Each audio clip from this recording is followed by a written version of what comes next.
আসসালামু আলাইকুম দাখিল পরীক্ষার্থীরা, কেমন আছো তোমরা সবাই? সো তোমরা যারা ইংরেজিতে খুব বেশি প্যারা খাচ্ছ, যে বলছো ভাইয়া বিগত দিন ইংরেজি কিছুই পড়ি নাই, সো এখন ভাইয়া কীভাবে কামব্যাক করবো, সো তোমাদের জন্য ভাই একটা কোর্স লঞ্চ করেছি। সো কোর্স প্ল্যানটা আমরা দেখি। দেখো, দাখিল 27 বেচের তোমরা যারা আসো, বা 28ও হতে পারো, ঠিক আছে? তোমরা যারা 28 বেচের আসো, তোমরাও কিন্তু এখানে অ্যাড হতে পারো, ঠিক আছে? সো দেখো কোর্স প্ল্যানটা কি। আমাদের কোর্স প্ল্যানটা দুই ভাগে বিভক্ত। একটা হচ্ছে ভাইয়া গ্রামাটিক্যাল পার্ট, কি পার্ট, একটা হচ্ছে গ্রামাটিক্যাল পার্ট, আর একটা হচ্ছে ভাইয়া রিটেন পার্ট, আর একটা হচ্ছে রিটেন পার্ট। সো দেখো গ্রামাটিক্যাল পার্টে তোমাদের কী কী থাকবে। তোমরা জানো যে তোমাদের গ্রামাটিক্যাল পার্টে 9টা টপিক আছে গ্রামারের উপর। সো ওই 9টা টপিক তো থাকছে, কিন্তু ওই 9টা টপিকের আগে ভাইয়া দেখো একটা বেসিক ফাউন্ডেশন ক্লাস আছে A to Z। ধরো তুমি পার্টস অফ স্পিচ চিনো না, পার্সন চিনো না, তারপরে তুমি সেন্টেন্স চিনো না, কিছুই ছিল না, সবগুলো ভাইয়া তোমাকে একটা ক্লাসের মধ্যে সবগুলো পড়াই দিব, তোমাদের যেন বেসিকটা স্ট্রং হয়।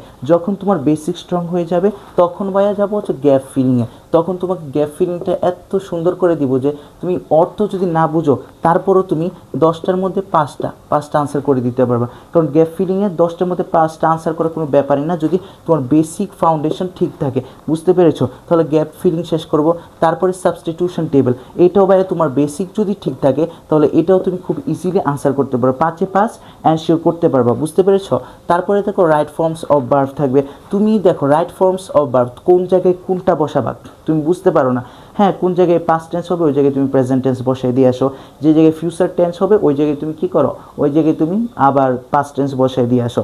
সো এইগুলো যেন না করো, এর জন্য তোমার কী দরকার, বেসিক ফাউন্ডেশন ক্লাস। তো ওইটা যখন তোমাকে করাবো ভাইয়া, তখন তুমি রাইট ফর্ম ভার্বস অটোমেটিক্যালি পারবা। যখন তোমাকে একটা রাইট ফর্মস ভার্বস একটা বেসিক ক্লাস দিব, তখন তুমি কি এটা অটোমেটিক্যালি পারবা। তারপর দেখো চেঞ্জিং সেন্টেন্স। চেঞ্জিং সেন্টেন্সের ভাইয়া 3টা পার্টে ক্লাস নেব। কয়টা পার্টে? 3টা পার্টে। প্রথম পার্টে থাকবে হচ্ছে অ্যাফার্মেটিভ টু নেগেটিভ।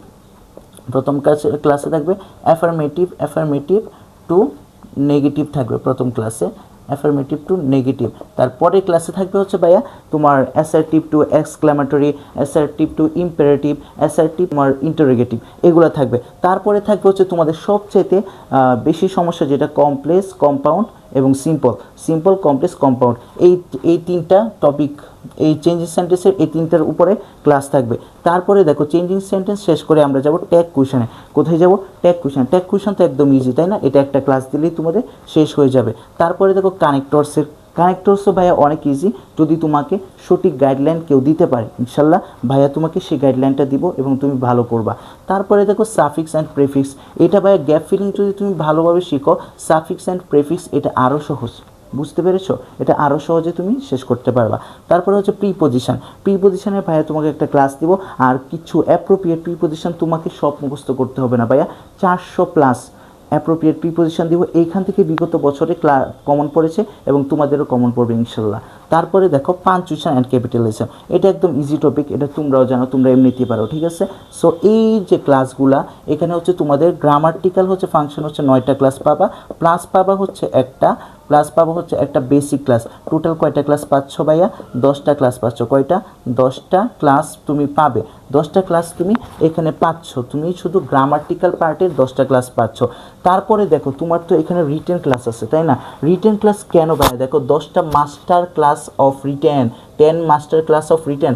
তোমাকে রিটেন ক্লাসে 10টা মাস্টার ক্লাস করাবো, এমনভাবে করাবো যে তুমি যদি ক্লাসগুলো করো, এই ক্লাসগুলো করলে হাজারো সেন্টেন্স বানিয়ে লেখার দক্ষতা তৈরি হবে তোমার মাঝে ইনশাল্লাহ। দেখো তুমি সেন্টেন্স লিখতে পারো, কিন্তু তুমি অ্যাকুরেটলি সেন্টেন্স লিখতে পারো না, তুমি অনেক ভুল করো, ঠিক আছে? তুমি পাস্ট টেন্সের জায়গায় বললাম তো টেন্সের উল্টাপাল্টা লাগাই দাও। সো তোমাকে যখন বায়া রিটেন ক্লাস করাবো, এমন কিছু ট্রিক্স দিব যেগুলো করলে তোমার আর কখনো ইনশাল্লাহ কোনো ভুল হবে না। সেন্টেন্স তুমি নির্ভুলভাবে লিখতে পারবা এবং হাজার হাজার সেন্টেন্স লিখতে পারবা, ঠিক আছে? তারপরে হচ্ছে ভাইয়া দেখো paragraph, composition, letter, dialogue and story সব কিছু আগের তুলনায় সহজে লিখতে পারবা। মূলত একটা কথা হচ্ছে, ভাইয়ার পেট বেছে যারা ভুক্ত হয় তাদেরকে বলি প্যারাগ্রাফ কখনো মুখস্থ করো না, শুধু টপিক সেন্টেন্সটা মুখস্থ করবা। কোন সেন্টেন্সটা? টপিক সেন্টেন্সটা মুখস্থ করবা। টপিক সেন্টেন্সটা মুখস্থ, আর বাকি সব কিছু ভাইয়া বানায় লিখবা। জাস্ট তোমার মাঝে কী রাখবা? ক্লু রাখবা, ইনফরমেশন রাখবা। তোমার মাঝে যদি ইনফরমেশন থাকে, তুমি কখনো কী করবা না, কখনো আটকাইবা না। লিটার স্পেশাল রিটেন ক্লাসের জন্য, জাস্ট ফর রিটেন ক্লাস, ওকে? তারপরে দেখো আসমানি ওহি মাদ্রাসা হচ্ছে আমাদের পেজের নাম, ইউটিউব চ্যানেলের নাম, ওইটা তোমরা সাবস্ক্রাইব করে রাখতে পারো, ঠিক আছে। তারপরে হচ্ছে কোর্স ফি, দেখো এত কিছু দিচ্ছি, রিটেন ক্লাস দিচ্ছি, গ্রামাটিক্যাল পার্টের ক্লাস দিব, ঠিক আছে। কোর্সের ডিউরেশন একদম তোমরা এসএসসি 27 বেচের আগ পর্যন্ত কোর্সটা পেতে যাচ্ছ। তাহলে দেখো এত কিছু পাচ্ছ, কোর্স ফি ওনলি 550 টাকা। কত? 550 টাকা। যদি তোমাদের কারো কোনো সমস্যা থাকে তাহলে ভাইয়ের সাথে হোয়াটসঅ্যাপে নক দিয়ে বলবা যে ভাই আমার সমস্যা, আমি একটু কম দিয়ে ভর্তি হতে চাই, ইনশাল্লাহ ভাইয়ের সাথে কথা বলে ভর্তি হয়ে নেবে, ঠিক আছে। তারপরে দেখো হোয়াটসঅ্যাপ নাম্বার, এই হোয়াটসঅ্যাপ 01889453278। আবারও বলছি, হোয়াটসঅ্যাপে নক দিবা কোন নাম্বারে? 01889453278, ঠিক আছে। এই নাম্বারে যদি কল দাও তাহলে, বা এই কল না সরি, এই নাম্বারে হোয়াটসঅ্যাপে মেসেজ দিবা, তখন ভাইয়াকে তুমি পাবা, তখন ভাইয়ের সাথে কথা বলে দ্রুত কোর্সে ভর্তি হয়ে যাও, ঠিক আছে। সো এখন এই কোর্সে যদি ভর্তি হতে চাও তাহলে ভাইয়াকে হোয়াটসঅ্যাপে নক দাও এবং ভাইয়ার সাথে থাকো। যারা এখনও ভাইয়ার চ্যানেলটাকে সাবস্ক্রাইব করো নাই, দ্রুত সাবস্ক্রাইব করে দাও এবং ভাইয়ার ফেসবুক পেজটাকেও ফলো দিয়ে দাও। সো আজকে এখানে শেষ, আল্লাহ হাফেজ।